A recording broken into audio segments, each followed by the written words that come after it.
dirty baseboards, but you can't bend. Nope. You can still clean your baseboard using this. If you're taller than me, because I'm short, just get a longer one. Here's how you do it. Back and forth, if it is lightly dirty.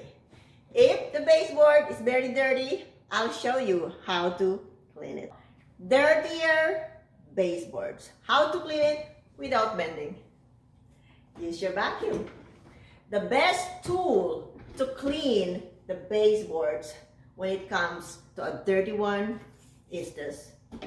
With the brush. You know why? Because the brush will suck all the dust, all the dirt debris that is on top of your baseboard. So use this. Use the power of vacuum, suck it all out. You don't have to bend.